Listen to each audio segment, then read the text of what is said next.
Chacun vient avec son agenda. Maintenant, il y a des gens qui veulent mettre en avant des réformes, il y a d'autres qui veulent mettre autre chose. Mais maintenant, après, tout est question de consensus autour de quels sont les éléments les plus importants sur lesquels on va s'entendre pour avancer. Mais moi, je pense que aujourd'hui, les questions politiciennes ne doivent pas prendre le dessus sur les véritables problématiques. L'enseignement supérieur, l'éducation de façon plus élargie, disons, l'agriculture, la pêche, etc. Donc, aujourd'hui, nous avons un semblant d'accalmie sur l'immigration irrégulière, mais une fois que l'été arrivera, attendez-vous à peut-être revoir des vagues de pirogues qui vont encore prendre la mer. Mais tout ça, il faudrait qu'on trouve des espaces, des agoras, comme aime le dire le professeur Diakhaté, sur lesquels on arrive à échanger de tout ça.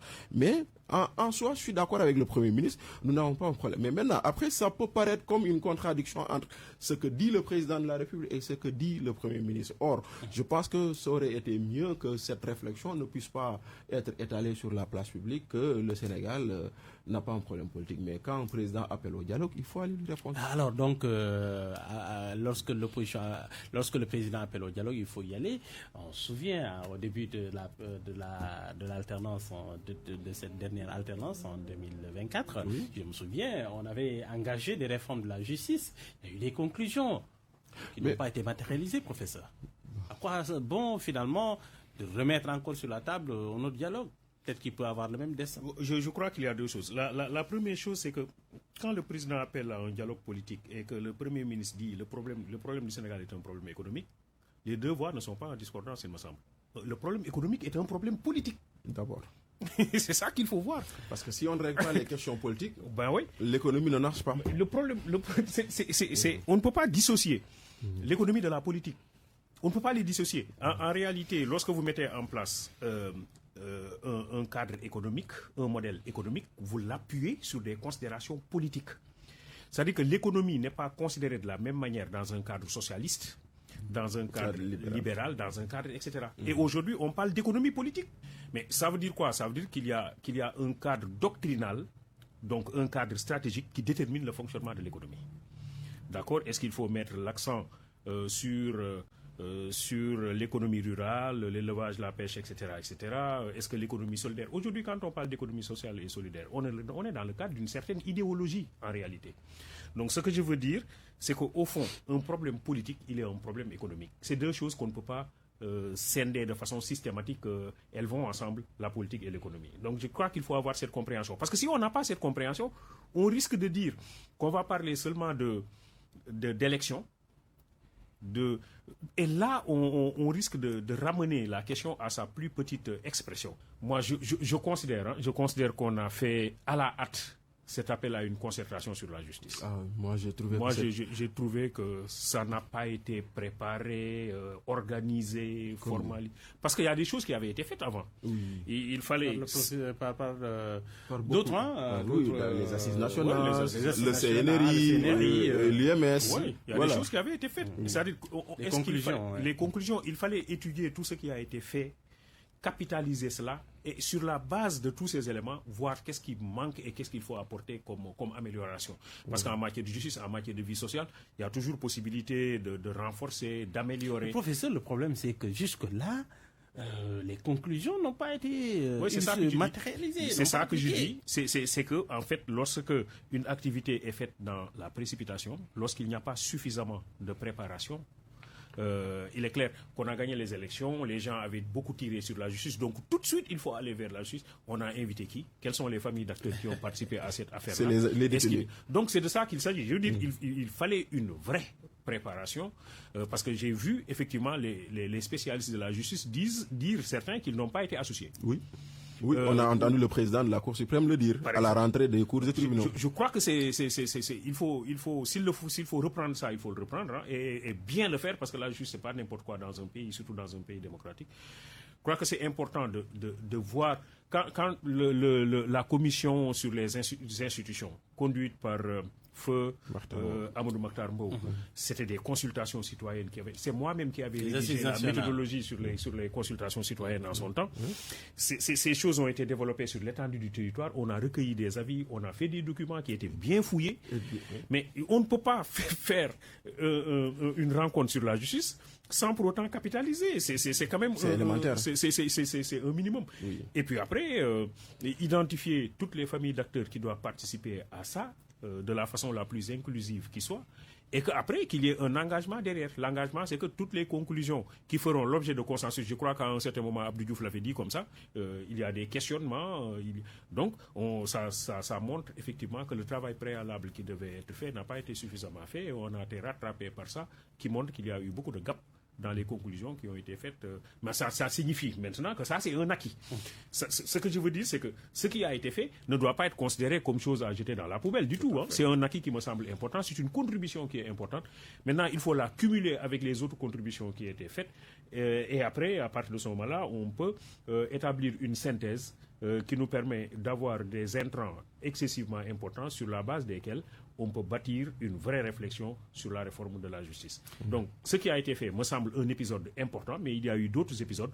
On ne peut pas, à partir du néant, convier certaines familles d'acteurs. On parle de justice, oublier d'autres. Je crois que les réformes doivent être profondes, si on veut parler de réformes. Les réformes doivent être profondes. Qu'est-ce qu'on veut faire, qu'est-ce que la pénalité, qu'est-ce que l'emprisonnement, etc. C'est des questions profondes qu'on doit examiner. Et ça demande une vraie représentativité dans la participation qui nous permettra effectivement d'aboutir à des conclusions consensuelles et de nous assurer que nous sommes sur la rampe d'un changement profond de la justice allant dans le sens des vraies attentes des justiciables. Alors, Bachir Fofana, que vaut un dialogue auquel la paire ou encore certaines franges de l'opposition ne participent pas? Il vaudra que ça s'appellera dialogue.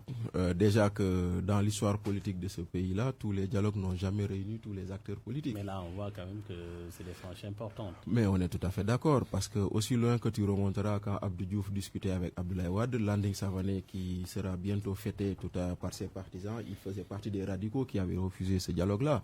Donc, tu remonteras aussi longtemps également. Là, c'est l'une des principales forces de l'opposition. La oui, paire, ça a toujours été comme ça. Donc, au premier moment où Macky Sall appelait au dialogue ici, le PDS n'y répondait pas, en étant la première force politique et tout. Maintenant, après, on a demandé, poser des conditions. On a dit, oui, il faut arrêter le procès Karim Wade. D'autres ont dit, il faut libérer Khalifa Sall pour participer au dialogue. Aujourd'hui, la paire semble dire, je ne vais pas au dialogue si j'ai un pistolet sur la tempe. C'est pour dire que nos ministres et autres qui sont poursuivis, il faudrait arrêter tout ça. Donc, voilà. C'est-à-dire qu'aujourd'hui, c'est seulement le jeu d'acteurs qui a changé. Ceux qui étaient hier en train d'appeler au dialogue en disant, oui, venez, on doit discuter. Les autres leur disaient, nous, on ne vous fait pas confiance. C'est ceux-là qui disaient, qui n'a jamais voulu dialoguer. Qui n'a jamais dialogué, il faut le dire aussi. Le PASTEF n'a jamais dialogué. Mais n'empêche que c'est pas parce que le PASTEF n'a jamais dialogué que aujourd'hui que PASTEF est au pouvoir, les gens doivent lui retourner les armes que PASTEF avait utilisées hier. Donc moi, je suis de ceux qui pensent que bon, c'est pas comme ça qu'on devrait faire. Maintenant, pour rebondir un peu par rapport à ce que disait le professeur sur les assises de la justice, moi je me souviens que quand on a appelé ces assises-là, j'avais signé une contribution en disant, Monsieur le Président, gagnons du temps. Évitons ces assises de la distraction. Moi, je les avais appelées assises de la distraction. Pour la simple et bonne raison que tout avait été déjà dit à travers des forats qui ont existé ici, les assises nationales d'abord, le CNRI par la suite, et enfin par l'UMS elle-même qui avait organisé des rencontres sur la justice. Donc il fallait juste prendre la quintessence de ce qui existait là-bas et voir comment le matérialiser et le croiser avec les engagements que le candidat Diomaye avait pris en matière de justice dans son programme. Donc, notamment la sortie du Conseil supérieur de la magistrature, la réduction des pouvoirs du procureur de la République, la mise en place d'un juge des libertés, etc., etc. Donc, il y avait énormément de choses qui auraient pu être faites rapidement et puis en faisant une bonne synthèse de ce qui existait et tout. Maintenant, aujourd'hui, ce dialogue-là, il faut y aller. Moi, je trouve qu'il faut y aller. La politique de la chaise vide, moi, je n'ai jamais été d'accord. Je pense que la démocratie, pour que ça fonctionne, il faut que Bachir soit face à Djibi Diakhaté pour discuter des questions, qu'ils ne soient pas du même avis et qu'on avance. Il faudrait que Alimou puisse donner la parole à un opposant ou à quelqu'un du pouvoir et qu'on avance. Maintenant, après les instances solennelles, formelles sur lesquelles on doit discuter, il faut y aller, amener ses préoccupations, se battre pour que justement les préoccupations. Je donne un exemple. C'est le dialogue qui a permis que Khalifa Sall et Karim Wade retrouvent leurs droits civiques. Pourquoi ? Parce que leurs partisans ont été discutés avec le pouvoir qui était là pour que justement dans les conclusions, qu'on mette la possibilité de réformer les articles L29 L30 du code électoral pour que ces gens-là puissent... À la veille de la présidentielle. À la veille de la présidentielle. Et pendant ce temps-là, si peut-être Pastef avait été en ce dialogue-là, peut-être que le candidat Ousmane Sonko serait candidat. Parce que ce qui pourrait empêcher Ousmane Sonko de ne pas être candidat, ça n'a pas été discuté dans ce dialogue-là. Donc, quelque part, toutes les grandes guerres ont fini autour de la table. Donc, pourquoi nous, notre démocratie, qui se targue d'une belle expression wolof disant que Rero amul ñak waxtan mo am, pourquoi notre belle démocratie-là ne sort pas un exemple qui nous permette justement de dire que nous faisons des bons en avant. Maintenant, il faut aussi que nous sortions du cercle vicieux dont je parlais tout à l'heure, c'est-à-dire les mêmes thématiques sur lesquelles on revient depuis presque 30 ans de vie politique dans ce pays. Fichier électoral par-ci, fiabilité ou neutralité de l'administration par-là, etc., etc. Parce que quand même, c'est des questions que nous avions quand même réglées parce que les Sénégalais savent voter et les Sénégalais votent depuis plus longtemps que notre indépendance même. Nous avons voté quand nous étions à l'époque coloniale, nous continuons à voter, nous sommes une démocratie mûre et mature, nous avons eu notre 3e alternance, donc voter on sait le faire, changer un président on sait le faire, élire un nouveau président on sait le faire, donc quel est le problème maintenant? C'est faire des pas en avant. Et pour moi aujourd'hui j'aurais aimé que les gens aillent dialoguer sur les conditions de la presse par exemple, parce qu'aujourd'hui la presse est un pilier de la démocratie. On ne peut pas parler de démocratie sans presse, mais aujourd'hui, dire qu'on va fermer... Qui devrait porter cette parole? Par exemple, qui devrait le porter? Par exemple, nous, nos syndicats peuvent aller porter cette parole là-bas. Des partis politiques peuvent aller porter cette parole là-bas. Parce que moi, par exemple, je salue ce qu'a fait le PIT, par exemple, quand on a de faire un communiqué pour soutenir les médias.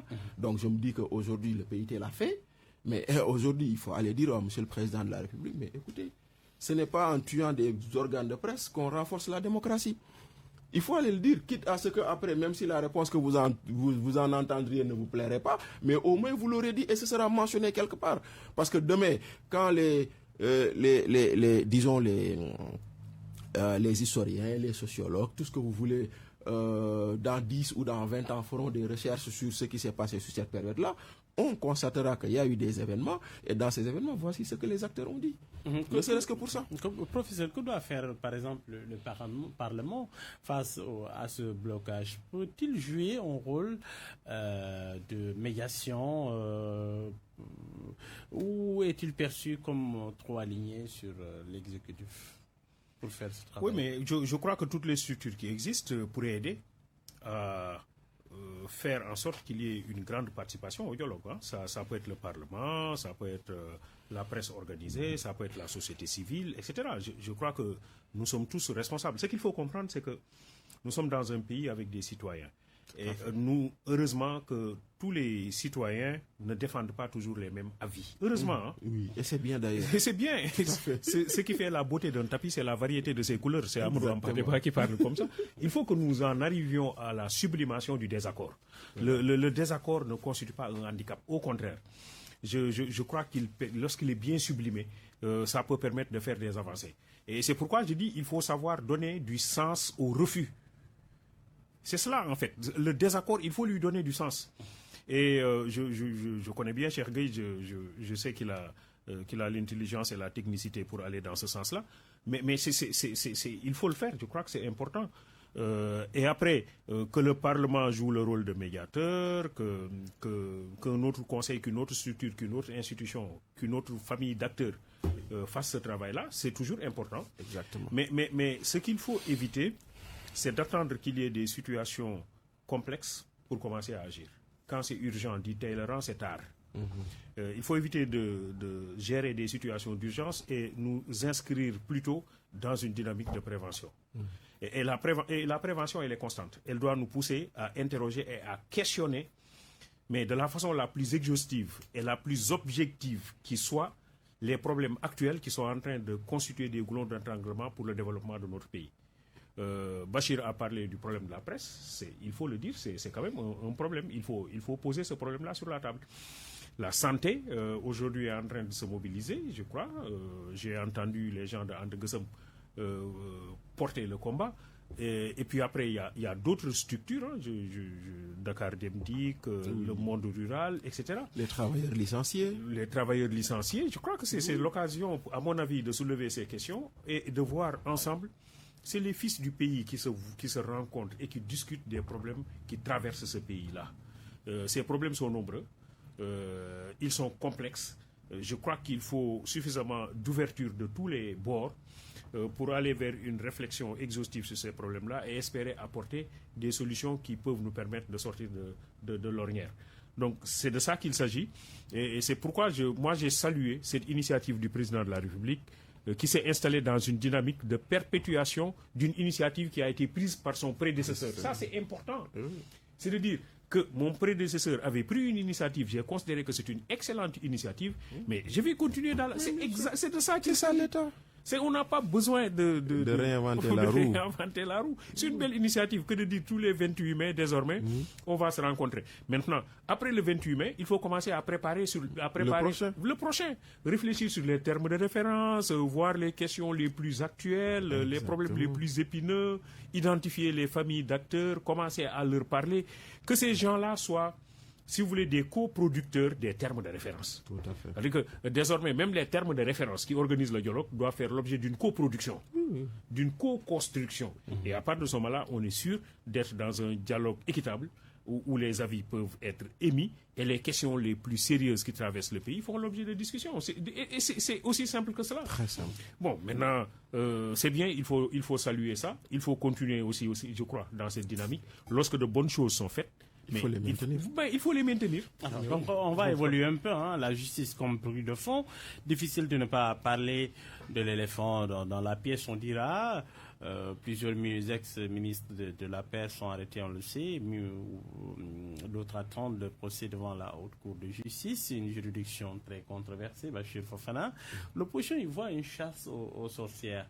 Le Parlement, ou plutôt le pouvoir en place, par lui de reddition des comptes. Peut-on mener un dialogue national ou un dialogue sur le système politique, en tout cas, alors que l'un des camps est sous pression judiciaire? N'y a-t-il pas là un climat de représailles qui rend apparemment le débat impossible? Bon, vous savez, il faut pour moi distinguer la reddition des comptes, qui est un exercice normal et naturel dans un pays, de l'appel au dialogue et de tout ce qui peut aller avec.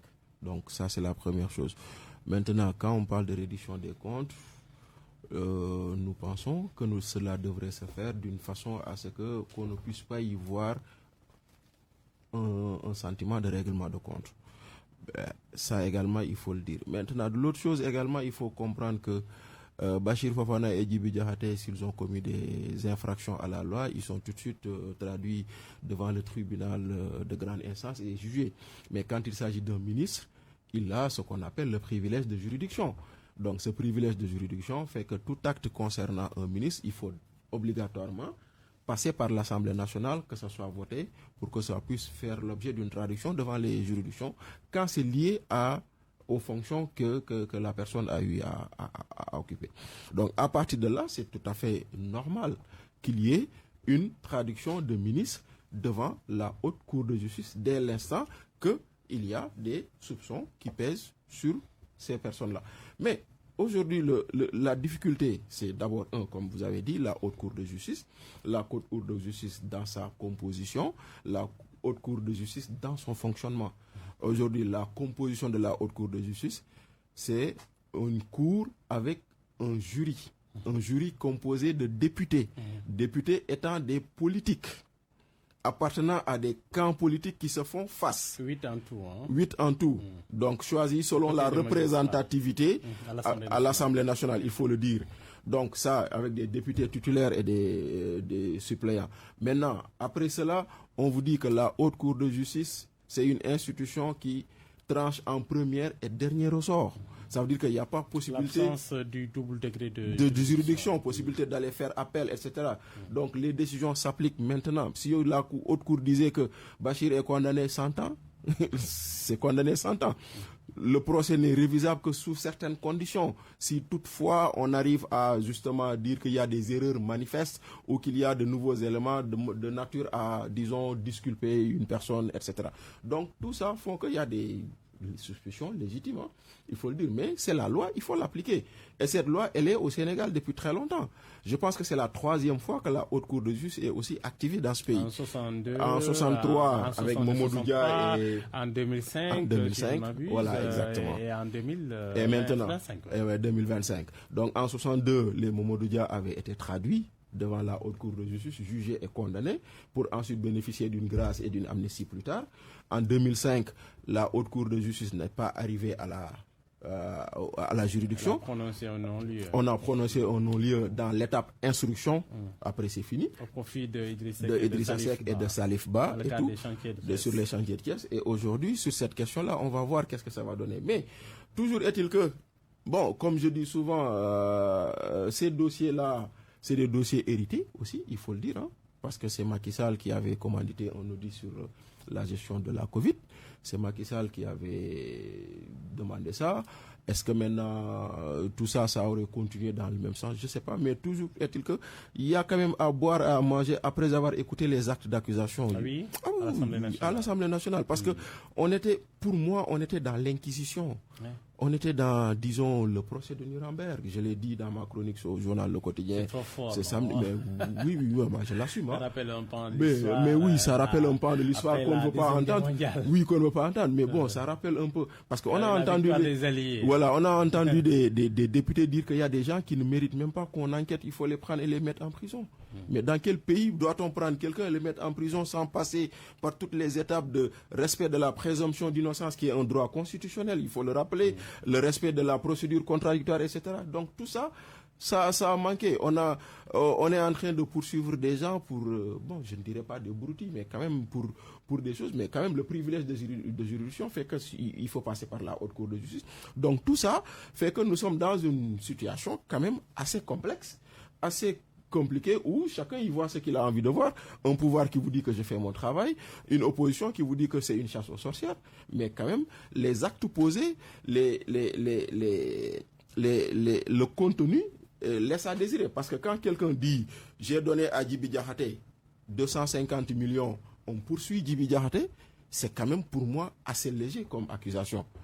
Qu'est-ce qui me prouve que ce qu'il dit c'est vrai? Parler du dossier Ismaël Madior Fall, ouais. Par exemple, qu'est-ce qui me dit que c'est vrai? Qu'est-ce qui me le dit? Parce que quand même, c'est trop facile de dire j'ai donné à Djibi 50 millions et lui aussi également. C'est trop léger de dire j'ai refusé 50 millions. Quand même, il y a de part et d'autre, mais quand même, il y a quand même à s'interroger sur des gens comme ça. On va te dire que quelqu'un est poursuivi pour surfacturation. D'ailleurs, j'ai même vu une polémique entre des juristes parce que j'aurais entendu Maître Oumar Youm dire que la surfacturation n'est pas un délit. J'ai vu des avocats dire que c'est pas, il n'a rien compris. J'ai même vu Maître Bamba Cissé quand même dire que Oumar Youm a raison, que la surfacturation n'est pas en soi. Mais on accuse des gens de surfacturation, ok, mais sur la base de prix caducs. Donc on doit s'interroger, est-ce que ça valait la peine d'arriver à ça?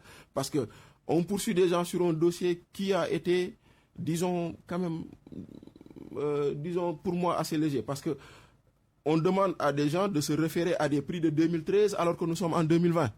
Alors que la loi, pendant la Covid, alors que la loi sur la concurrence dit que les prix sont libres. Alors que la loi de 94 qui réglemente la fixation des prix dit que ces prix-là, on ne peut les prendre que sur 2 mois renouvelables une fois.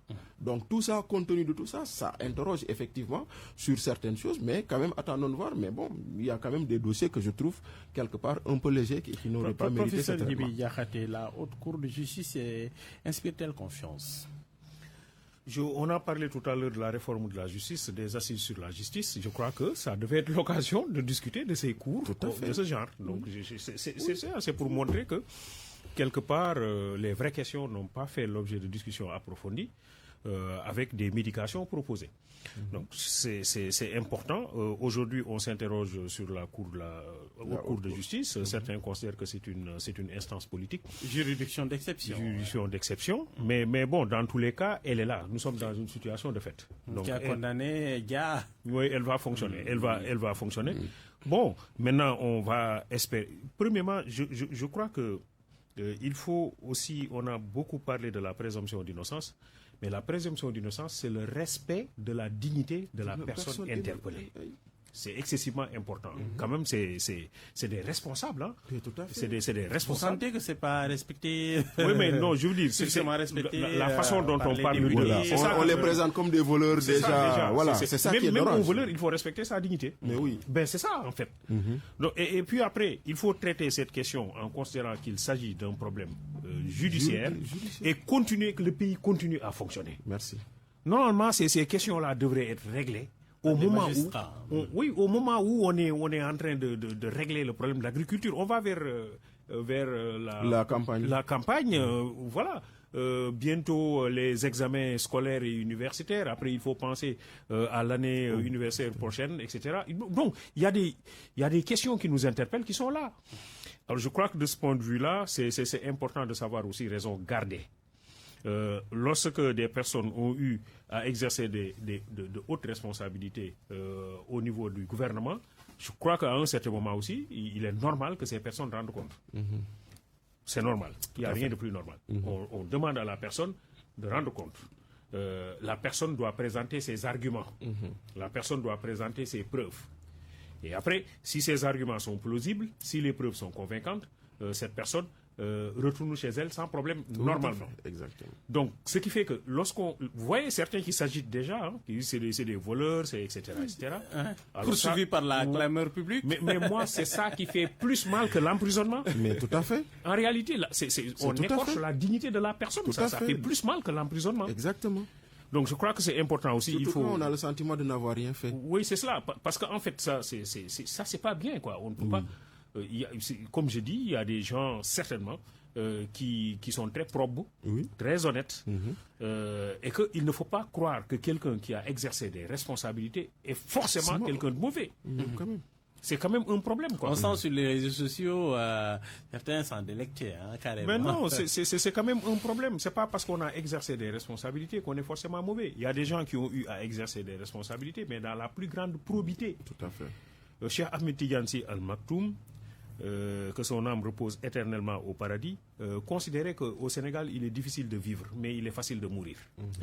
En fait, quand on meurt, on est auréolé de gloire, etc. De bienfaits, de tout ce qu'on a fait. Oui, mais tant qu'on vit, on est dans une dynamique de rivalité. On cherche à mettre des crocs en jambe. Je vous dis, Alimou, il y a de cela quelques semaines, un site avait fait une confusion sur ma personne. Oui, parce que le Djibi Diakhaté dont on parlait... Oui, c'est le d'âge. Et après, regardez les commentaires. Oui. Ah oui? Ah ben oui. Mais ça fait très mal. Et après, il y a des gens qui m'ont appelé pour s'excuser. Ouais. Ils m'ont dit, nous avons dit des choses, mais vraiment, nous nous excusons. Oui. J'ai dit, mais il faut faire attention. Mais oui, c'est il vrai. Il ne faut pas aller trop vite en besogne. Vous êtes une victime collatérale de cette histoire. Ben oui. Donc c'est de ça que je vous dis. Donc il faut que les gens la culture de la délation. La délation. Non, c'est de la méchanceté. Il faut que les gens fassent attention. Mais justement, j'aimerais vous interroger. Là, je vais demander au sociologue, professeur Diakhaté, comment expliquez-vous ce climat ambiant ou la chute d'un homme politique, par exemple, suscite la jubilation d'une certaine façon, et non la compassion ou la réflexion? Qu'est-ce qui se passe? Sommes-nous dans une société fatiguée de ses élites, ou dans une culture de revanche, on dira de revanche permanente? En fait, vous êtes dans une société où les ressources ne sont pas à suffisance et où la demande est forte. Et à partir de ce moment-là, la concurrence devient aussi forte. Parce qu'il y a une sorte d'inégalité entre les ressources et la demande. Il y a peu de ressources et il y a une demande forte. Chacun de nous veut accéder aux ressources. Ça crée forcément une concurrence. Et cette concurrence se traduit par une sorte de lutte à mort des acteurs pour la reconnaissance. Chacun veut être reconnu comme étant une identité remarquable. Et à partir de ce moment-là, vous ne pouvez pas... C'est des concurrences, c'est des combats. Et lorsque quelqu'un arrive au firmament par ses compétences, la meilleure façon de l'abattre n'est pas de chercher à être plus ou aussi compétent que lui, c'est de faire la délation, de considérer qu'il est mauvais. C'est de ça qu'il s'agit, en fait. Voilà pourquoi c'est un peu difficile dans notre pays de faire une performance dans la durée. On a eu, je crois... on n'aime pas les héros. Non, on n'aime pas les héros. On a eu le... C'est le nivellement par le bas. C'est le nivellement par le bas. On a gagné quelque chose aux Jeux Olympiques. Je crois qu'on a gagné une médaille. En avec 88, Amadou Diaba. Diaba, et ça s'est arrêté là. 88. C'est-à-dire c'est difficile de voir quelqu'un qui est dans la performance et dans la durée. On gère mal la durée. Alors qu'ailleurs, on crée des stars. C'est-à-dire on s'arrange pour qu'il y ait une star. Pour dire, voilà ça, on a besoin d'avoir des individus comme ça. Les Américains sont allés faire la guerre au Vietnam. Ils ont été battus à plate couture. Lorsqu'ils ont fait la guerre sur terre, ils ont été battus à plate couture. Parce que les Vietnamiens maîtrisent le terroir mieux qu'eux. Ils ont été piégés, ils ont été battus. Mais ils ont dit, mais nous ne pouvons pas aller raconter cette histoire à nos enfants. Qu'est-ce qu'il faut faire? Il faut montrer que nous sommes grands quand même. Que le peuple américain est un peuple grand. Et la cinématographie, la culture a fait Portée disparue est sortie. A fait le reste. Voilà, Rambo est sorti. Rambo est sorti, Voilà. etc. Exactement. Donc, par la culture, et c'est là où je considère que nous avons des insuffisances. C'est comment développer une vraie culture chez nous, une vraie politique culturelle, qui est de nature à renforcer moralement les nôtres et à faire en sorte que nous soyons des acteurs pétris de valeurs positives qui nous permettent de compétir à tous les niveaux. À ce niveau-là, je crois que nous avons des fragilités. Nous avons tendance à considérer toujours la culture comme une activité marginale. Alors que la culture devrait être au centre de tout. Mais en réalité, je crois que nous n'avons pas encore suffisamment perçu ça. Et la culture, ce n'est pas seulement la culture Wolof. C'est la culture dans sa diversité. On n'a pas aujourd'hui un mapping de la pratique culturelle au Sénégal. On n'a pas un atlas culturel au Sénégal qui vous parle du bédique, qui vous parle du... On est dans le cadre de la culture islamo-wolof. Oui, on a, si vous voulez, une vision très étriquée de la culture. Ça me semble être un travail qu'il faut faire. Ça nous permet de réarmer moralement nos populations, parce qu'on se rend compte qu'aujourd'hui, il y a des fragilités sur le plan culturel et sur le plan des valeurs. Il y a beaucoup de fragilités. Beaucoup de divisions. Beaucoup de divisions, pas seulement au niveau du Sénégalais lambda, hein, même au niveau de nos autorités. Des fois, c'est des postures, c'est des discours, c'est des façons de parler, c'est des façons de faire qui sortent totalement du registre de nos valeurs et de nos traditions. Et qu'est-ce qui s'est passé, professeur Diakhaté, pour qu'on en arrive à cette haine débridée entre Sénégalais? Qu'est-ce qui s'est passé? Oui, c'est de ça que... C'est lié à la politique? C'est lié à quoi, hein? Ben oui, il y a les divisions, les dissensions politiques. En réalité, la politique, elle est importante dans un pays. Pierre Clastre dit qu'au départ, ceux qui exerçaient le pouvoir, c'était les plus forts physiquement. C'est celui qui gagne le pouvoir. Après, on s'est rendu compte que la force physique n'est pas pérenne. Tout à fait. On a dit, bon, il faut laisser la force physique et mettre l'accent sur la ruse. Machiavel développe beaucoup d'éléments sur la ruse. Mais on s'est rendu compte aussi que la ruse n'est pas pérenne. Parce que je peux ruser aujourd'hui et m'en sortir. Demain, cette ruse sera décodée et elle ne sera plus efficace. On a dit alors, il faut mettre en place des idéologies. Les idéologies ont existé, socialistes, trotskistes, etc. Mais depuis les années 89, au moins, on a noté une sorte d'essoufflement des idéologies. On parle maintenant d'offres. Donc, en réalité, quand on fait la politique, c'est Pierre Clastre qui parle comme ça. Quand on fait la politique, c'est pour éviter le combat physique, parce qu'on a dépassé la force physique. C'était le premier palier de la politique. Alors aujourd'hui, pour faire face à la violence, on utilise la politique où on met plutôt l'accent sur le débat d'idées. On met l'accent sur le débat entre programmes. Alors, au Sénégal, malheureusement, au lieu de mettre l'accent sur le débat entre programmes, c'est des débats de personnes. Tout à fait. Telle personne a fait, telle personne a dit, telle personne est mauvaise, etc. Et derrière ces débats de personnes, malheureusement, c'est des débats entre groupes primaires, quoi. Groupes rivaux. Groupes d'appartenance, groupes, etc. Alors que, au fond, je crois que nous avons des registres culturels qui nous permettent de dépasser ces dissensions, parce que nous avons, par exemple, les confréries qui ont joué un rôle excessivement important en termes d'intégration multiethnique et pluriethnique, les proverbes, les espaces habités, constituent autant d'activités qui ont permis de souder les Sénégalais au-delà de leurs différences. Maintenant, il est clair que l'homme politique, malheureusement, est venu avec des ambitions particulières et a cherché à, des fois, créer des fractures entre les acteurs.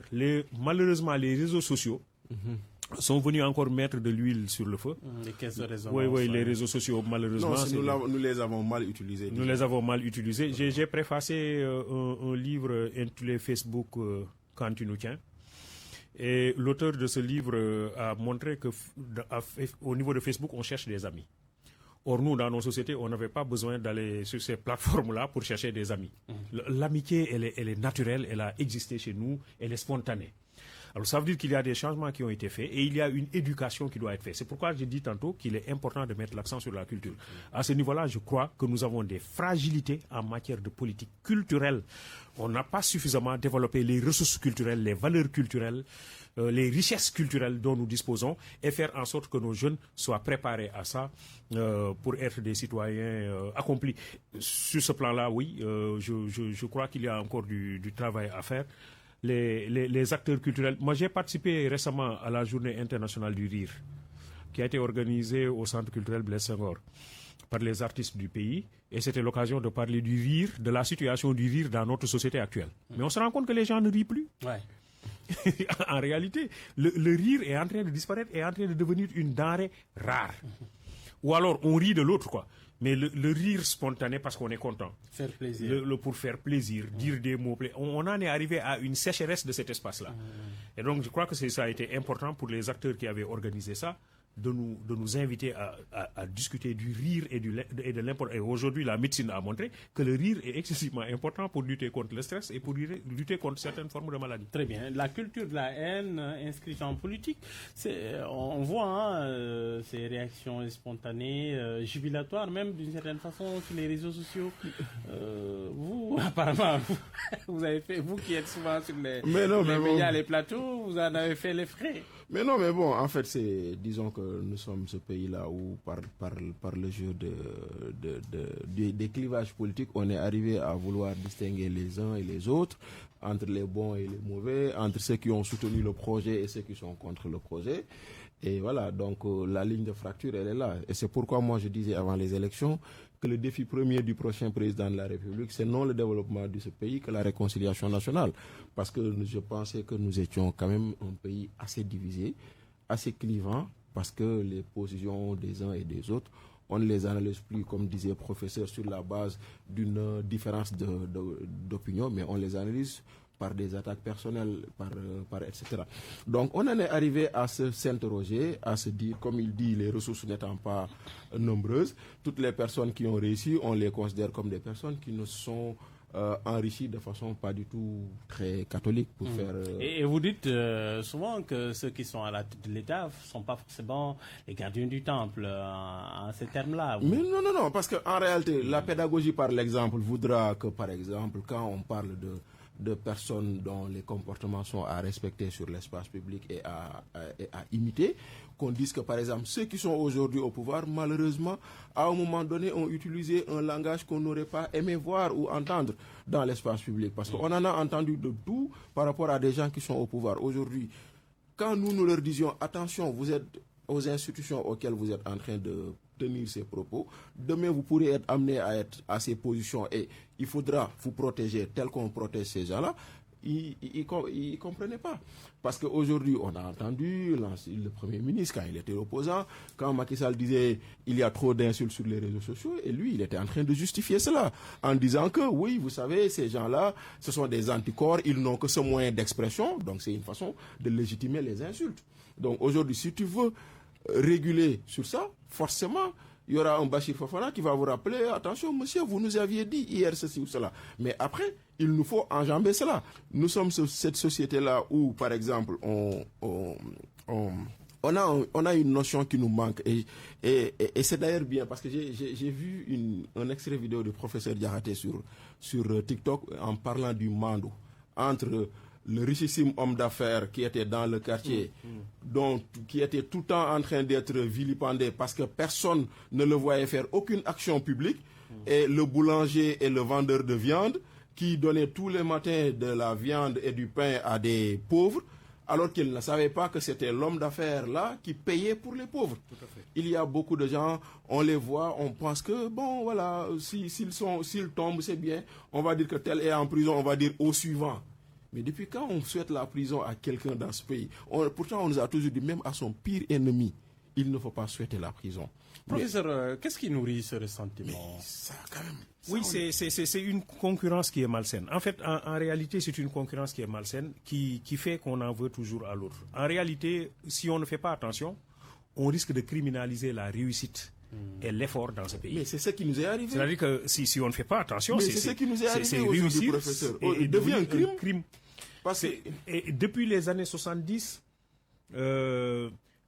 celui qui a écrit le mandat, Ousmane Sembène, dit que dans la société sénégalaise actuelle, nous sommes dans les années 70, l'honnêteté est devenue un délit. Donc, si on ne fait pas attention aujourd'hui, la réussite dans tous les domaines, devient un crime. Réussite dans le domaine économique, réussite dans les études, ça risque de devenir un crime. C'est comme si on n'a pas le droit de réussir. Alors ça, c'est un problème quand une société promeut la médiocrité. Et ça, dans tous les domaines. Ceux qui sont malhonnêtes, ils méritent sanction. Il faut les traduire. Il faut les sanctionner. Parce que non seulement c'est un mauvais acte qu'ils ont posé, mais c'est un mauvais exemple qu'ils sont en train de donner aux autres. Donc il faut les sanctionner, c'est clair. Par contre, on ne peut pas, quand vous voyez ce qui se passe au niveau de la société ambiante, c'est qu'on en veut quelque part à des gens qui ont réussi et qui ont gagné des fois honnêtement leur vie à la sueur de leur front. Exactement.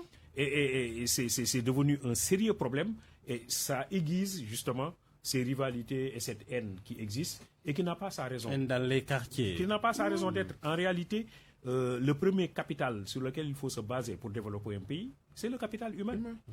Mais lorsque vous déstabilisez, lorsque vous fragilisez ce capital humain-là, il y a un problème. Nietzsche parlait du crépuscule des idoles. C'est-à-dire que lorsqu'on en arrive à un niveau où on n'en veut plus des idoles, l'idole, elle pose problème. Le modèle pose problème. J'ai dit tantôt, dans certains pays, on crée même des stars pour amener les gens à dire, voilà, nous avons un modèle. Celui-là est un modèle. Mais doyen, Dangote, dont on parle au Sénégal, il a été créé par Obasanjo au début des années 20. Donc ça veut dire qu'il faut savoir que dans un moment ou un autre, un État a besoin de faire la promotion de ses fils, et notamment de ses privés, pour les présenter en champion. Mais malheureusement, ici, nous, on n'a pas ça. Et là, on voit que Wally Seck est dans de beaux draps. Est-ce qu'on peut l'inscrire dans ce climat ambiant? Bon, moi franchement, je ne connais pas cette affaire concernant Wally Seck et je souhaite vraiment qu'il ne soit pas trop perturbé par cette affaire. Vraiment, je le souhaite. Je ne maîtrise pas bien cette affaire. Je connaissais bien son papa qui était mon ami, que son âme repose éternellement au paradis. Mais Wally Seck, je ne le connais pas. C'est une idole, c'est partie des idoles. Oui, il fait partie des idoles. Et c'est pourquoi je dis, je souhaite vraiment qu'il sorte indemne de cette affaire, si affaire il y a d'ailleurs. Mais encore une fois, je crois simplement le fait que certains se délectent sur cette situation déjà constitue un problème. C'est ça que je veux dire. Ici, il suffit simplement de soulever un problème que la dignité d'une personne peut complètement être écorchée. Alors je crois que ça, c'est un souci. Il faudrait que les gens fassent attention parce que, voilà quoi, il faut attendre d'avoir une connaissance certaine de ce dossier-là, connaître les tenants et les aboutissants avant de se prononcer d'une façon ou d'une autre. Or, nous avons toujours tendance à avoir le discours le plus négatif dès que la question est soulevée, sans pour autant connaître les tenants et les aboutissants de cette question. Très bien. C'est la fin de Remue Ménage. Nous avions comme invité le professeur Djiby Diakhaté. Il est sociologue de formation, enseignant-chercheur à l'université Cheikh Anta Diop de Dakar. À ses côtés, Bachir Fofana, journaliste, chroniqueur à la technique Matar Fam au micro. Mohamed Ali Ouba, nous vous remercions. Bonne journée.